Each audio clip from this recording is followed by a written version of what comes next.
right? Thanks, Welcome man. uptown. Thank you. And thanks for coming over Yeah, of course. Of and course. talking to me for this. Yeah, I'm I excited. appreciate that. I'm To be excited. the first one. Yeah, the first one, man. Yeah. First one. Well, cheers. Cheers. Oh, shit. Look how fancy it is. Oh, that's good. That's good. So, my name is Thomas Caleb Roberts. This is Talk, Dine, Dance. I'm here with my good friend, Sanford. Yeah, he's going to be the first one that I talk to. A little thing about this is that we're going to talk a little bit of what got him into dance and then a dish that speaks to him in his heart. So let's jump into it. Where did you grow up, man? I grew up in Haiti. I was born in Port-au-Prince, Haiti, the capital. Okay. But I grew up in a small city called Gonaïves, which is about so there is like the mouth of the crocodile and on the map. So I come from like right here. Okay. You know, so beautiful town. I actually feel more like I'm from Gonaïves than I am from Port-au-Prince, you know. Okay. Though I went to school to Port-au-Prince as well, but yeah. Awesome. That's where I grew up. That's cool. That's cool. So you started dancing there, or did you? Yes. So for me, dancing in the beginning of my life was nothing formal, nothing ballet. Mhm. Like you grew up in the islands, you dance, you know. And dancing is more like folkloric and music, you know, our Right. music and Right. stuff. Comes from the soul, kind Come of. from yeah? the soul, kind of. I did go to like some classes around then. It was like I was put into piano classes. Okay. I was terrible at them. And in the same place, there was this man named Met Doudou. Med-Dudu? Yeah, Met Doudou. He Okay. was, I'm pretty sure he had like another name. That's what I remember. That was like a nickname they had for him, you know? Right. And he was in charge of putting the entertainment of each graduating class every year in the school, you know. And I started going to him in Gonaïves, and he would do salsa, like some of like folkloric Haitian dances. So Cool. that was like my first introduction to dance. Awesome. And then when I came to America, it was completely different than what I think dance was about. Like you can't even get a job from it, and it was like, you know, completely different. Yeah. Yeah. So in those classes there, you took ballet class there? No. No? Class would go as like there's like no formal floors. There's nothing like formal. You go there. It was probably like in the backyard. The music is played. We make formations, and then we come up with like choreography, making sure that we are like together. There was no technique really to it. There was no like and I think in Haiti, our culture, there are already like some dances, like those folkloric dances. Right. You know, if you're like moving this way, it's already this. So it's basically like a copy and paste kind of, you know. I feel it. Yeah. That's cool. That's cool. I always like learning about stuff like this because, like, you know, dance comes from all like different places of the world. Yeah. And just like it all really has a little bit of connection to it, no matter what it is. There's like it's like a big web, you know. There's influences everywhere, and it's crazy. I love that stuff. So okay, so then walk me through how ballet came into the picture of this. So around 2000 and there was like a political unrest in my country, and then throughout that time we came to the US, and around 2006 I was fully in the new country, new friends, new language, new everything, you know. Yeah. It's like Did you speak English at the time? no. No, whatsoever. Are there multiple languages in Haiti? In Haiti, all the official papers are done in French. Okay. And in my school, we spoke French. At home as well, sometimes my dad had this thing like we speak French. Okay. But you speak Creole. All right. That was like the language I speak with my brothers, people around me. But if I like, as a kid, me growing up in Haiti, if I met, if my aunt comes to the house or talk to them in French first before talking in Creole. Okay. That's a whole nother conversation. I don't know why, but this was something that my dad wanted to like impose on us when we were kids. Right. And that was, so we speak that. And then also, everybody had to take Latin Okay. in Haiti because the church is very present. I went to a Catholic school, so you have Latin, and then you have Spanish as well that you learn. And then there are people in Haiti who spoke Spanish. My dad spoke Spanish fluently, so. Okay, so you, how many languages can you speak? I would say 4. 4 languages. Yeah. That's crazy. Yeah. That's cool though. That's really cool. To go back though, you moved to the United States, right? Moved to the United States, and then I was in Miami, and Miami. I know. It was like really fun actually. It was fun, but at the same time, one of like the hardest time of your life, you know. Not only you're getting integrated in this like new culture, right? So people who are not used to someone like you, right? There are Haitians in Miami, but there are people who are born in Miami to Haitian parents. Okay. And then there are some people that are coming from Haiti to Miami. But in the parts that I was in Miami, I'm not sure these people were used to people that were coming straight from Haiti and like integrating themselves into like the culture and like what Haiti was really like. Even some of the Haitians in Miami, I felt like at times I didn't really know around my time what Haiti was about. Certain things they would say, and I'm like, I come from there, I live there. That's not really how it is, you know, you know. So so there was a little bit of a disconnect. There was a disconnect. It was a challenge. Me not speaking the language was like really hard and everything. But you know, since growing up, I've always loved everything that had to do with beauty, classical music, classical opera.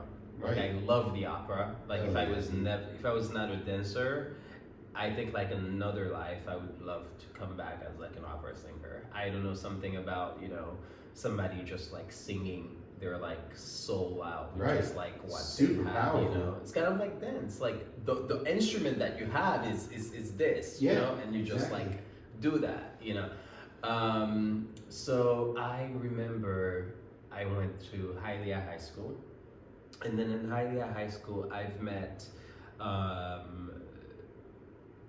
Jadine Lee and Elizabeth Fernandez. Yeah, this is funny because I don't think like I talk about these two ladies in the beginning of like my career as much as, you know. And I remember going into like this room, which was like the dance room at Hialeah High. And then they were like, oh, so you dance? And then I was just like, yeah, I've like started dancing before in Haiti and so on. And I remember they brought me to, they said, you should call Ballet to South Florida. And I called them and I went there. And I remember the first time I went there, I didn't even have like, you know, ballet slippers or anything. Oh, really? And around then they had this studio in Hialeah. So I went there, and then I remember her asking me to do like a split and doing things, and I started doing them, and then after that she told me what it would be like for me. She told me that I can come to the school, so I knew I had like a scholarship, I could come. Somebody who did it, like that was kind of crazy, you know, I came in this like, I want to do this. There was like this want and need. So you had this like feeling like I want, you know, and she was amazing as well. And through that school, I've had Dagmar Moradios, she was a principal ballerina at Cuban National Ballet back in Cuba, who is like a legend, really. Like if you like try to see who she was like giving me classes and everything. I had Peter LaFox and Rodolfo There were Miss Susana Prieto. They were all like giving classes and Wow. literally like, and then I remember in 2008, I didn't have a car. I was taking like public transportation everywhere. Okay. Yeah. And Miss Dagmar, I'm still saying Miss Dagmar, was like, hey, what do you want to do like next? Yeah. I was like, What's your thought? What's my thought about this? And then Yeah. she's like, I think you should do a video and go to a summer intensive. I never heard what a summer intensive was before. Right. Okay. About how old were you? Did you say how old you were? Around then I was probably 16. Yeah. Cool. And my first summer intensive, I auditioned for Dance Studio of Harlem. Okay. And I got in. I got a scholarship, but I did not get a scholarship for the living situation. Okay, so you had to pay. You had to yeah. pay tuition to live. Tuition to live, and after that, I must say, every year after that, I went to a summer intensive, and some years I went to 2 summer intensives. All right. Ballet Spanico, American Ballet Theater, Ballet Austin. Yeah. I went to different summer intensives, and every summer intensives I went, I feel like I came back so much more like confident, and something was like different. And then I realized that I had something. Perhaps I was not the best boy in class, and Lord knows I wasn't. Back in, like they were like, you got. It's hard for us to watch. It's hard. Yeah, from back then, hard. it was like, your feet gotta be pointed. Right. You have an arch back, like, my body type, what I look like, and where I Right. was coming from, like, coming to New York for like summer. It was hard back then, like, but for some reason I never thought about it. I was just like so immersed into it and so in love with it that I made friends. I came back, like things were great, Right. It was awesome. And then in 2010 I graduated high school. And then when I graduated high school, I'm like, what am I going to do? Like, do I go to college? And I remember my dad goes, are you going to college or something? And I don't know if she's watching this, she's going to like hearing this. And I remember Dagmar again. Right. We're in the car, and then she goes, Full circle. We're back to it. Dagmar. She goes, you do not need to go to college if you want to become a dancer. Right. And she's like, basically, just go to New York. Just and move. she goes, go to New York. Like, and I said, you know what? I'm going to New York. You made the jump. Hell yeah, dude. I sent my stuff to Manhattan Youth Ballet. Okay. Around then, François Perron was the head of the school then. He said, come for the summer. I came for the summer. And then there was Nadège Autier, and there were like different people there. After that, he said, I can stay for the whole year. Then I stayed for the whole year, and then I started working privately with Nadège Autier. Wow. And then I remember that year, there were competitions, YGP competitions, and there was the first, like, I think it was called like a job fair at City Center, I think. Okay. Where like everybody went to City Center and take like this class. I think it was at City Center.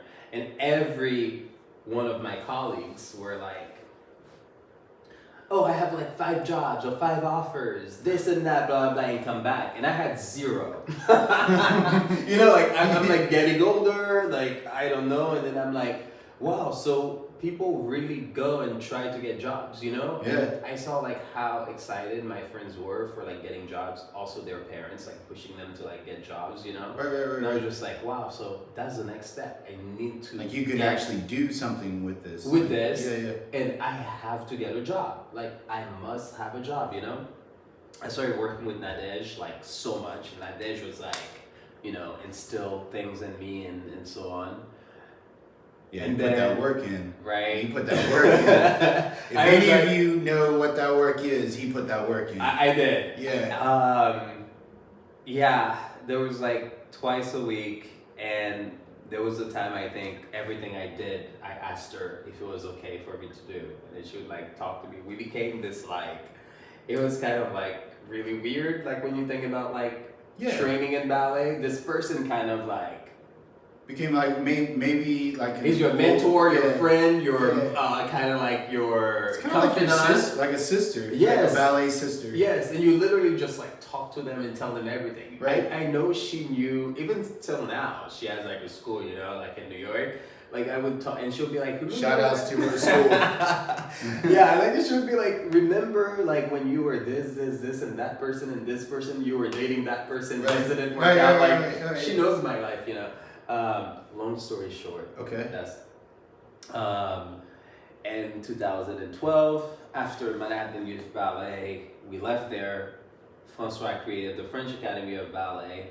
I left with that class. All my friends left, and then I was still, that was like the year 2012, was I think the year that Dance Show of Harlem was coming back. And then I took that audition. I made it to the last 5-person. How many cuts were in that audition? There were a lot of cuts. It was like a 5-hour audition. It was a 5-hour audition. And I still remember everybody who made it till the end, you know? Yeah, it's like locked into your head as a picture. Yeah. Yeah, I know, yeah. And then I remember I wanted to get that job so bad. And I'm like, oh my God. And then I went on vacation to Miami, and then Virginia Johnson called me and said I didn't have the job. But the ballet master that was there called me and say, hey, I know you did not get the job, but there is Collage Dance Collective in Memphis. You can go down there. I talked to them already. So like I went to Collage. They were in Collierville, rehearsals and stuff, and I did a show, and it was really nice, you know. Still then, I'm like, I don't know what am I doing like the next year or something. But it got you working. It got me working for a little bit, but then still, like Nadej is like, you have to get a contract. Like it's like you are not this is probably a hot take. She's like, you are not a dancer until you have a contract. Like she's like, you have to sign a contract. Yeah. And there was a show. There was a friend. Nadej also like taught him. Daniel Rodriguez. He was dancing at North Carolina Dance Theater, which is now Charlotte Ballet. Now Charlotte Ballet, yep. They came in, they had an audition, and then they just like, Daniel is working over there, go to the audition. I went to the audition. Jean-Pierre Bonfou, which recently passed away, he was like, we should talk. And then he came and watched me in another class. Okay. And then after that, he's like, they sent me a video to learn. I learned the video, then he invited me down to like North Carolina. Right. Then it's just like, why not? Just go to North Carolina. You know, like I took the plane, I went to North Carolina. Charlotte's not a bad city either. Yeah. Well, I didn't know, you know, like living in Charlotte. I didn't know anything. Where, around that time, I didn't know where dance could have taken me. Right. You get what I mean? You didn't know where everything was? Or like, you know, I'm still this like person, my life is, you know. Right. And then I went to North Carolina, and then that day he told me, hey, yeah, I would love to have you in the second company. I think like, you know, this and that, this is what I see from you. And that day I met Mark Diamond, I met like, you know, I had a job. Right. I remember calling Nadej and being like, Nadej, I got a job. Hell yeah. I signed the contract right then and there. I was just like, fuck this. Just do it. Yeah, I was just like, yeah, I got a job. It was nice. And then from there, spent a year there. Then after that, auditioned for Ballet West 2, got into Ballet West 2. Okay. I was dancing with the second company, also in the corps of the ballet there with the first company. You know, we do the second company dance in the corps, and I had like so much experience from that. I think that's like one of like the companies that really shape like my dancing. We did so much work and it was intense with Right. like some people that were there. Because you would say, as a student, your focus in the way that you learn how to dance is different than when you start to shape yourself as a professional. As a professional, because what I'm going to say is probably a hot take. Okay, all right. Nobody cares about a perfect tendu on stage. That's true. I mean, I believe in that. You know, and that even started like in North Carolina Dance Theater, and I remember there were times we were getting ready for shows, and I remember some people that has like, you know, huge names that were down there that was teaching class. Right. And she was like, don't think about it like that. You have to go into it think like dance the arabesque is not about like, you know, make sure that it's square, make sure it's this. You have to open it up a little bit. Right. Like, nobody cares. You have to give a show. Right. And you have to learn how to like hide your flaws and make things work for you. Right. You get what I mean? That's And true. especially for somebody who's like started, I think I found ballet later than most people. I had to find what my lines look like and how to like actually make them work. Yeah, morph them and work with them. Yeah, and then and hold on to what I have Right, and make them better. right. You know? It's just what I say. Like I always say that being a ballet dancer is not being, or being a professional ballet dancer is not being perfect. Mm-hmm. Not A, B, C, D every time, but it's always, you're always around A, Yeah. and you're always around B, and you're always around C, so on and so on, and you're consistent about it. Yeah. If you can be around A, B, and C very closely and be consistent and know your lines and your body, the technique is just kind of something that keeps it structured together. Yeah. You know what I mean? But it's not something you're constantly thinking about. Yeah. And go ahead. You know, it's a thing.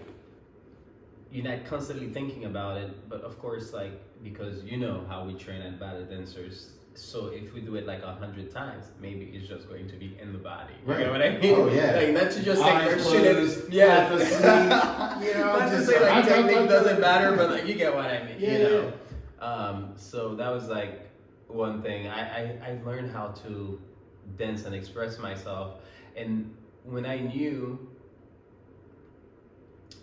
someone said, you have a longer career if you know how to like partner very well. Oh, it's definitely for a guy. And I was just like, there will be no girl who fall out of my hands, and I'm going to show them how strong I am. And there were times where people were like, for a skinny guy, you can lift every girl in this place. And I did. And I showed that I could, and till now, like I can't. That's what I'm talking about. It does not stop. I know. We still out here. Still out like, here. That was one thing that I was just like, boom, boom, boom. Then I moved to Alberta Ballet in Canada. Okay. That was a very interesting year in my life. It was like, I had a good time. It was a company. It was a great company, great dancers. I think I was going through my own, you know, changes and things, you know. I had things I never processed, and then they were like coming at me like later on, you know. Right. My father passing away like maybe 2 weeks before I started my contract at North Carolina Dance Theater. I never actually dealt with that because I just like, I never went to his funeral either because the country was going crazy and I didn't even have my papers around then because I'm on political asylum. That's why I came. So I couldn't go there. So it was like very like crazy. Right. So by the time I got to Ballet West, things starts to pile up again, and then like, you know, and then I think in Alberta Ballet, I just like It started hitting. Yeah. And it was probably like an after effect, you know. Well, do you? I mean, correct me if I'm wrong, but do you think that like sometimes us as ballet dancers, we just really focus so much on our work? Yeah. And our development and pushing ourselves forward that sometimes those periods that we need to take to really digest what has happened mentally or what has happened in our life kind of gets like pushed because we keep focusing. We're so disciplined in focusing that and we kind of don't always take it on head on right off the bat, and it kind of seeps in later. And then Yeah. a follow-up question, if you can remember, because I'm terrible with follow-up questions. No, it's okay. But a follow-up question would be like, do you think that some of this stuff has elevated your ability of being emotional on stage, or using it in characters? Like, do you pull from your life? Oh yeah. I think you know, becoming a dancer, you go like this with your emotions, and then at times certain music or certain things just makes you feel certain emotions that you don't even like know why you're feeling that way. Right. It's crazy at times, like, you know, you forget like that you go through things as a person. And sometimes I've been in a company that does like 36, 38 Nutcracker shows, right? And then you are in that theater and you are on the ground, you're doing those shows, and you're dealing with your personal life. Right. And then you're also like doing those shows, whether you're in the core, whether you're like in just party scene, whether you're like the head of the dragon, whether you're like, you know what I mean? Yeah. And then there are moments where you're like, why am I crying just because of the snow music? Because you're just like, you're going through it and you're like, oh shit, like I'm a person. Like, Yeah. you get what I mean? You like, Right. the feelings just come up like out of nowhere. Yeah. And sometimes you use those feelings as well while you're on stage and being like, I know what it's like to be strong. I know what it's like to be intense. I know what it's like to be. So you bring it, you know? Right. Yeah. And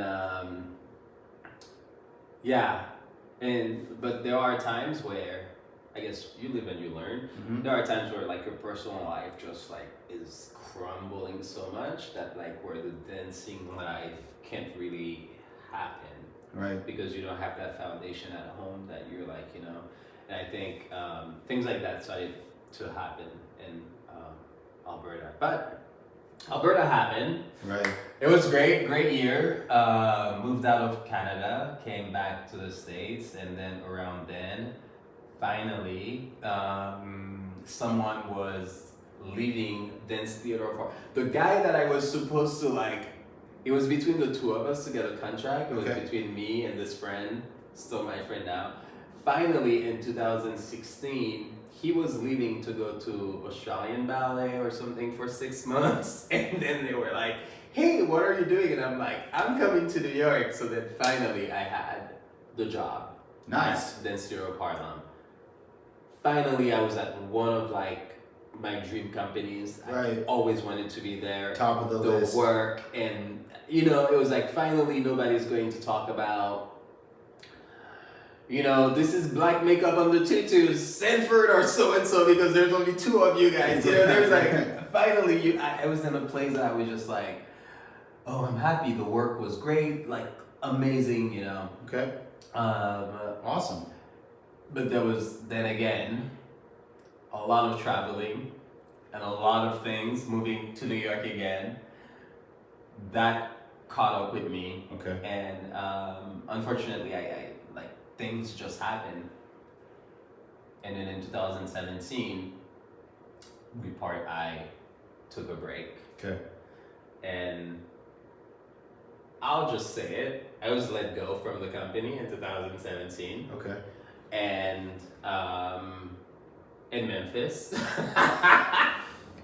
We were in Memphis, we were on tour in Memphis, and I remember we did the whole season, and then in Memphis, she called me into like her hotel room. Okay. It was not even like before, but I like Damn. knocked in a hotel room, and then like she told me, and I was just like, okay.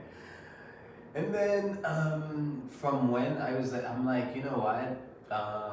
Nothing changes if nothing changes. I have to like start really thinking about what I want to do with my life. Right.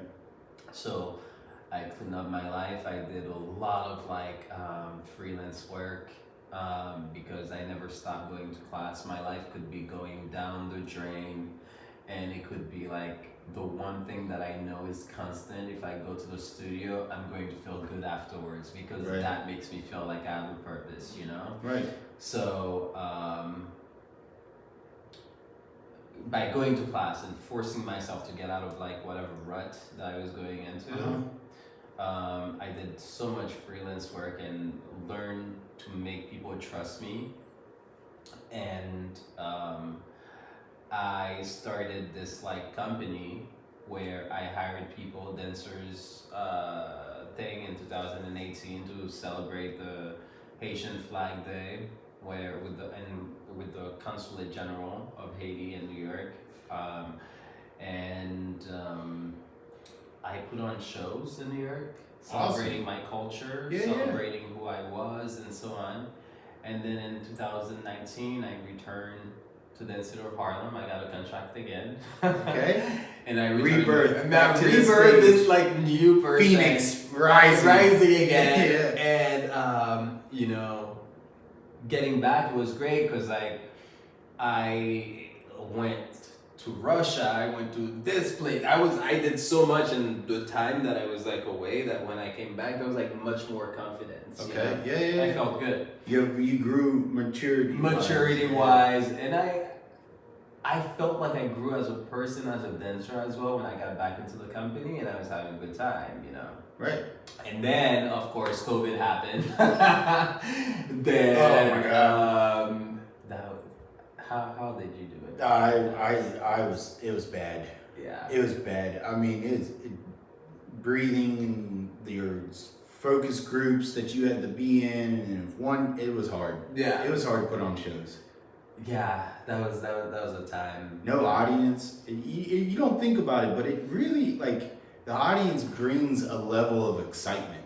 Mm-hmm. You know, it's like I like to perform for my coworkers because they know what it took to get there. But at the same point, like, I'm performing for the audience, and it's fun. It's like showing a new toy when you were a kid. You're like, look at this. Yeah. And as a dancer, we love the attention. Yeah, of course. Of course, look at me. Yeah, you know, it's like, hey, you know, yeah. basically. Yeah. That happened, and then 2021, we came back into the studios and we were taking class. I fell. I had an ACL tear and meniscus and so on. Damn. Then I had like a whole year off. Like straight year off, like completely. They were, before my surgery, they were like, yeah, 7 months, you'll be back. And I was just like, why did he didn't say, it's like, 7 months, you'll start like to move, you start doing baby ballet. And then after that, like, it was like, bro, I feel like I'm still recovering from this like freaking surgery. I bet. I mean, like, I'm doing good now, but it's like everything changed in your body. Right. Where things used to go, it doesn't go as fast anymore. And then at times you're like, okay, why am I having this pain? And the body actually like sometimes I feel like I'm going somewhere and in my head is telling me it's going to hurt me, but then it's not hurting. But my body gives me like this jerky movement that I'm like, I just need to like have this and that connected. Right. You know, which I feel good, but there are moments where I just like, I feel like this like regression at times, especially when you become tired, like the jumps, you know, it was crazy. Then my first show back was City Center, New York City Center, and I did Annabelle Lopez Ochoa's, what is this ballet called? Balamouk. All right. And I was the center guy. And I think that was like one of the most proud moments that I've had, because like if you've ever had a surgery in your body that you felt like you were not going to come out of, that was like something that I felt like, I don't know, I remember that day. I remember that day when the curtain was going up. Right. They said places, standby dancers, light one, go. Like I remember me like in the middle. I remember what it feels like. Right. Because yeah. That was a day of accomplishment. For me, like, you know, some people, I've never been this person who's like cocky or anything, but for me that day, even if whoever saw like my leg was bent or anything, but for me that day, that was like a star moment for me. That was like this like mountain. I freaking climbed this Mount Everest, you know? That's how I felt like. You were on top of the world. I did something that I thought I would never do it again in my life. Oh, I love hearing this. You know. Yeah. It was great. That's awesome, dude. Yeah. And then some years happened, switch of directors. I got a contract after the newest director, and other personal stuff happened. And then after that, I, stepped down from company life last year, June. Okay. Last show, it was an awesome time. And then around then, I didn't know what was next, but I know like I'm not ready to be done with dance. Right. But I know like I need some time for myself to like rewrite like whatever is going to be next. Right. We're in our you're in your next chapter. Yeah, but I know it's not done yet. But I just know there has to be. It's going to look different from now. Right. And it's been looking different. I've been doing like so many different works, and even works that I know is like challenging.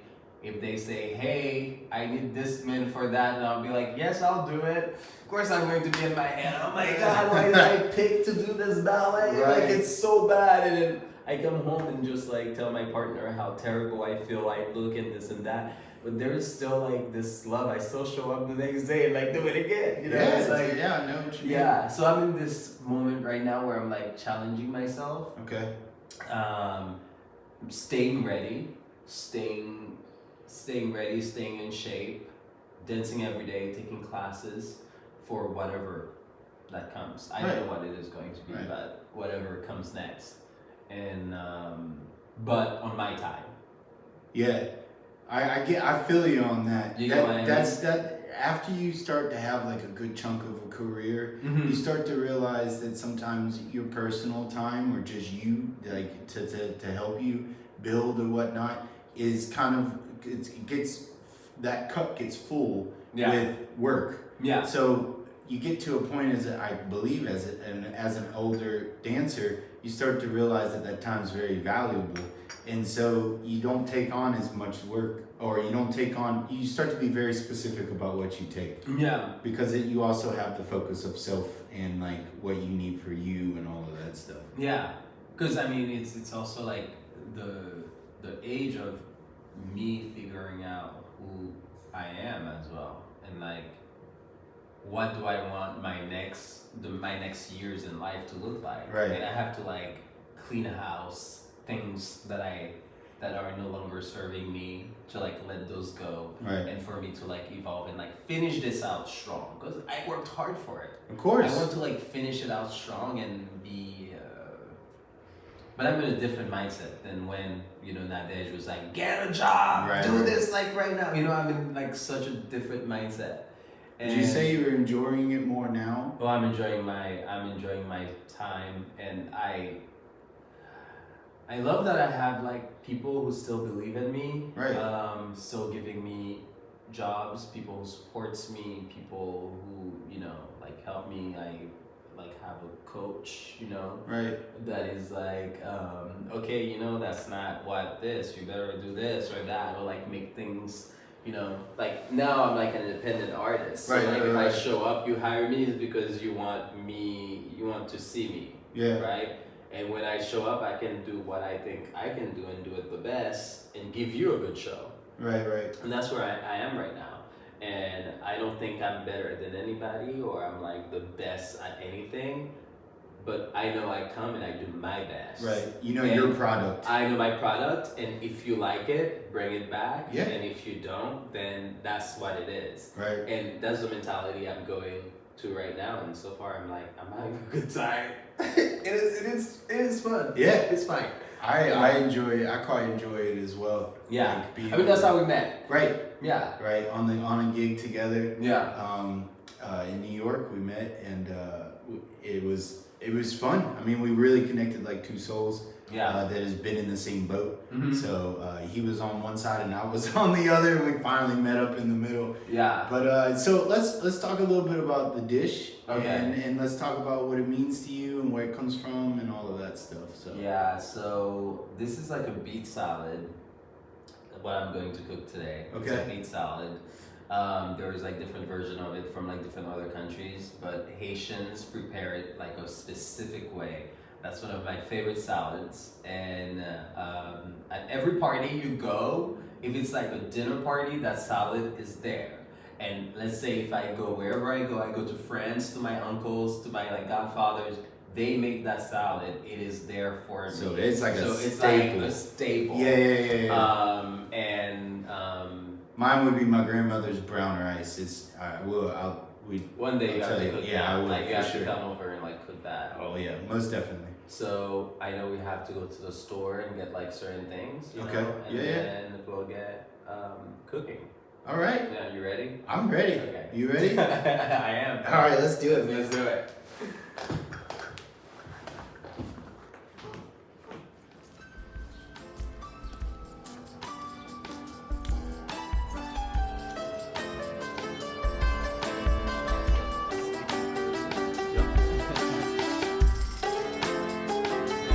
No, I already took them up the stairs once. Okay. I'm not doing that again.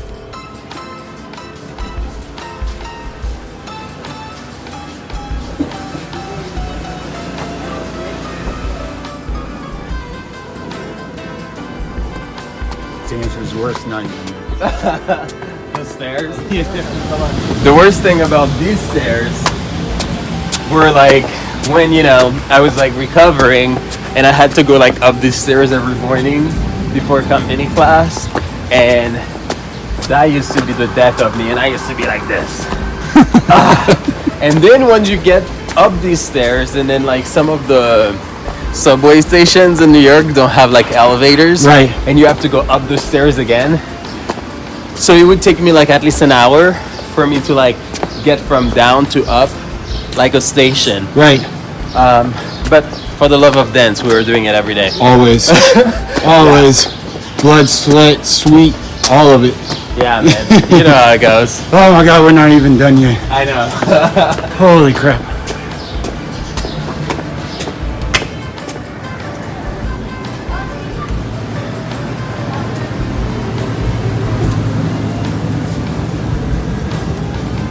You know what? These are like my favorite, the guava tres leches, and this store that I really like. But whenever they come out, I think like people are catching on. Yeah. So like they are having all of them. But these are my favorite. Potatoes. We're going to make like a small version of it today. We don't need to like cook for like 300 people, you know? So let's get 2 potatoes. Let's get 2 of everything, you know? Alright, yeah. It's just a gist of it.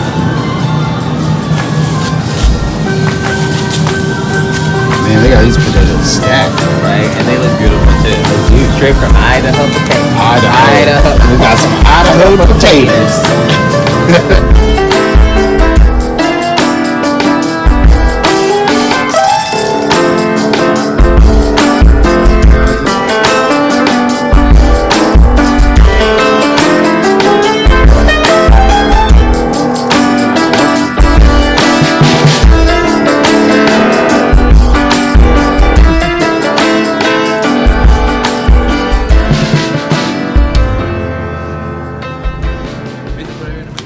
Okay, a little acidity. Yeah, a little acidity.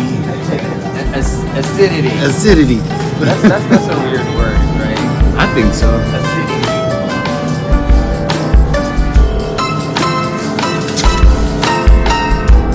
I need like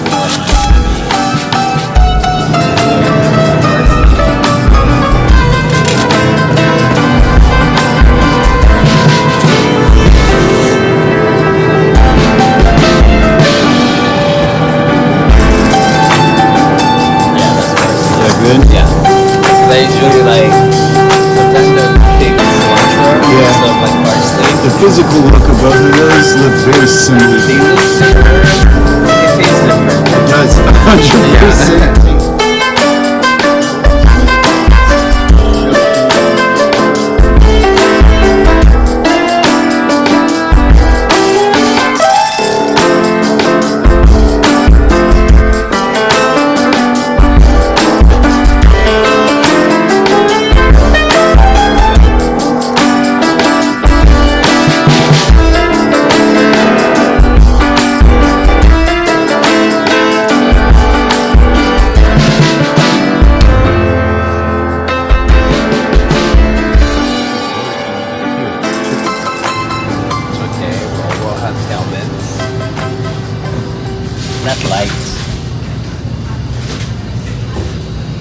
we'll do this one.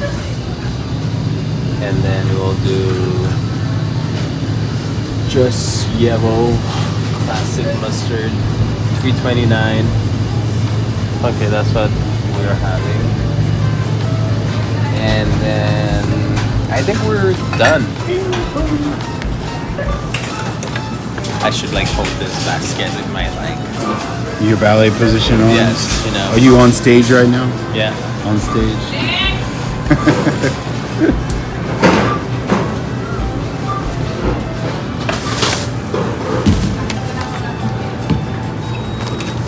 You're going to love this so much. I'm so excited. Yeah.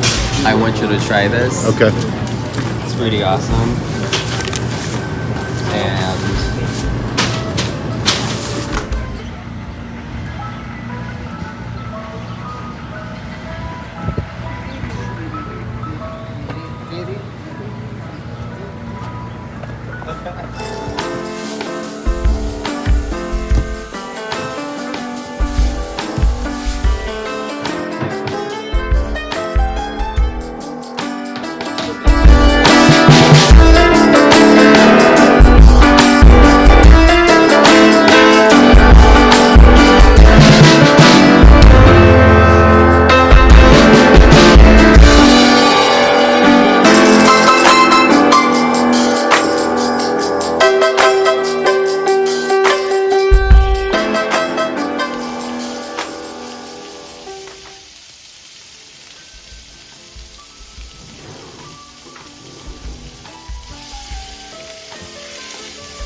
very generous amount of olive oil.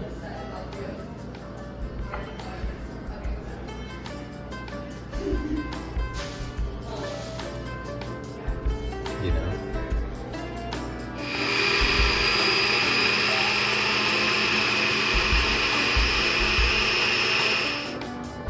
Take a spoon and I taste it.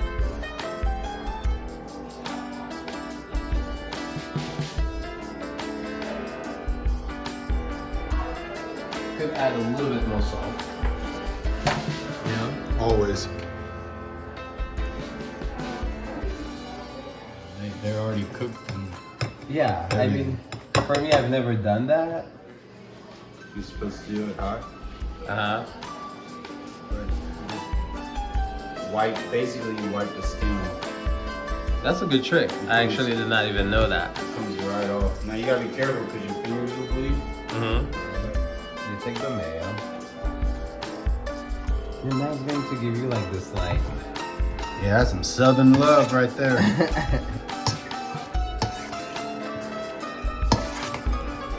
you mix it with.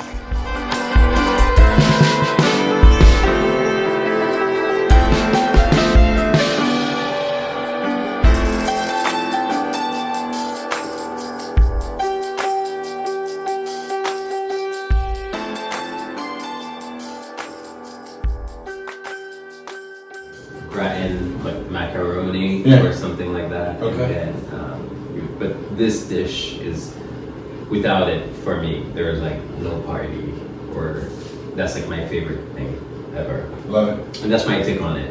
And some people add or like subtract some things from it, but this is how I make it, and I hope you like it. Hell yeah. All right, dig in. Let's do it. So,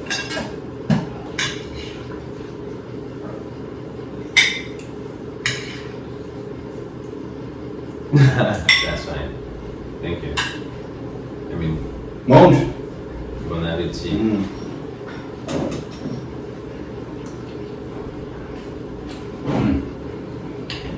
What do you think? Very good? This is good, man. Yeah. It's like usually the next day like tastes even better, you know? Yeah. Yeah. Dude, I like the hot dogs in this. No. That's good. This is really good. Yeah. Honestly, this could be like a meal. He has like your potatoes, he has your beets, he has your carrots, he has peas, and There's meat. yeah. Well, No, come try this, man. Come on. Grab me one. yeah. Dude, the spiciness, I love the spiciness, dude. Like a little bit of kick right there. Mm-hmm. Oh, it's perfect. What I made some chicken. Yeah, what do we call this dish? This dish right here. Salade betterave. Salad, betterave. Salade Salad, betterave. betterave. Betterave. Betterave. Betterave. Betterave. Betterave. Like tea? Yeah, I would understand. Like bet, like I bet on this. Okay. And Bet. say, and then and have. Have. Bet. Have. Yeah, and then now open your mouth with the like betterave. Rav. Betterave. Yes. Salad. Salad, betterave. Yes. Hey, this dish right here, definitely make it. It's really good. He told me it goes with rice, chicken. It's like basically, you know, in the South, this is like a salad that would be put on the table. It's for everyone. You can have it as itself, or you can have it with chicken, rice. What else did you say? Is that about right? Yeah, like there would be like this would be like a side dish. Like let's say if you're doing like a big food for like Haitian people. Yeah. There would be like rice, chicken, maybe a macaroni, like a gratin macaroni or something. Yeah. Many other things. Like you can put this in the middle of everything and just like pile it on. Pile it on. Super good. Really healthy for you. It's got a bunch of good food in it. Yeah. It is though. I mean, other than the mayonnaise and the salts and the, you know.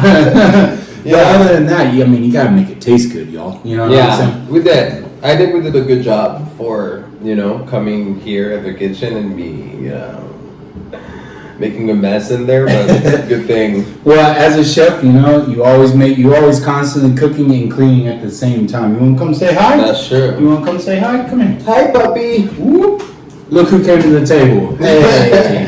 Well, Hey. he knows he's not allowed. Yeah, he's not allowed to be up there. But he's just saying hi. Yeah. Yeah, man. This has been a lot of fun. Well, thanks for coming over and wanting to learn about my culture. That I think that's like one of the things about you that is like pretty awesome. Like the first time I met you, you were easily able to get like deep, you know? It was not like small talk about like the weather or like the metro that was late or something. Right. You were like, hey, my name is, I'm this much, that's my age, this is where I'm from, that's what I do, that's where I was, you know, you were very like, boom, and I'm like, well, okay, this guy is very much like me, and I'm like, okay. And then you always ask questions, you always want to know about like, you know, the language I speak, Creole, French. You're always asking questions. You always want to know more. You always want to know more about like other people's background, not just with me, you know. And that's like that curiosity about you. That's what makes that curiosity, your talent, of course, your morals and like who you are. I think like all of that makes you into like this person that I would definitely open my home again to you Oh, and man. invite you over like anytime, because I truly think you are like a very interesting and very adventurous and very cool and just good guy. You're a good guy. I appreciate You're it. a good one. Yeah, I try. You know, Yeah. I try. Yeah. I appreciate it. So this wraps it up right here. I hope you guys enjoy. The recipe and everything will be in the bio, and I hope you guys have a great rest of your day or year or whatever. We'll see you next time, huh? Click, smash that. Yeah. That button. Hit that like button. That like button. Share this Share show. friends, Yeah. If you know someone that would be interested in doing something like this, just reach out to me on Facebook or Instagram. Also, those will be down in the bio as well. So I look forward to seeing a lot of different dishes and a lot of different stories and getting to know a lot of different people. But let's give them one of these, because that's what we do. And we love you.